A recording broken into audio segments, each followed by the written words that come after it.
వెమ్లవాడలో private లాడ్జిలో 4 రోజుల క్రితం యువకుడి హత్య కేసును పోలీసులు ఛేదించారు.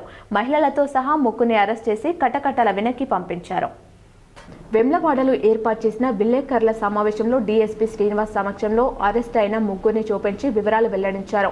వీనపల్లి మండలం అడవి పందిరాకు చెందిన బుక్కె మోహన్ ఈ నెల 4న వెమ్లవాడలో ఓ ప్రైవేట్ లాడ్జ్లో అనుమానాస్పద స్థితిలో మృతి చెందాడు. విచారణ చేపట్టిన పోలీసులకు అక్రమ సంబంధం, ఆపై వేధింపులతో మహిళా పథకం ప్రకారం హత్య చేయించినట్లు తేలింది. మృతుడు బుక్కె మోహన్ కు బైరి శారద అలియాస్ కళ్యాణితో అక్రమ సంబంధం ఉందని పోలీసులు తెలిపారు.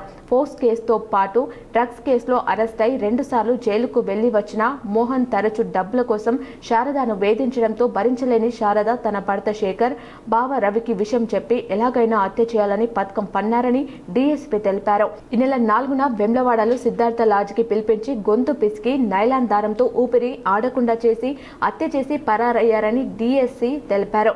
పోలీసుల విచారణలో శారదతో పాటు ఆమె భర్త, బావ పట్టుబడ్డారని ముగ్గురిని అరెస్ట్ చేసి రిమాండ్కు తరలించినట్లు డీఎస్పీ తెలిపారు. వేములవాడ పట్టణ పోలీస్ స్టేషన్ పరిధిలో ఇటీవల జరిగినటువంటి మర్డర్ కేసుకు సంబంధించినటువంటి నేరస్తులను ముగ్గురిని ఈరోజు అరెస్ట్ చేయడం జరిగింది. వివరాల్లోకి వెళ్ళినట్లయితే ఈ నెల 4వ తేదీన ఉదయం 10-11 గంటల ప్రాంతంలో సిద్ధార్థ కాంప్లెక్స్లో లాడ్జ్లో జరిగినటువంటి అనుమానాస్పద మృతి బుక్కె మోహన్ అనేటువంటి 35 సంవత్సరాల వ్యక్తి యొక్క మృతి జరగడం జరిగింది.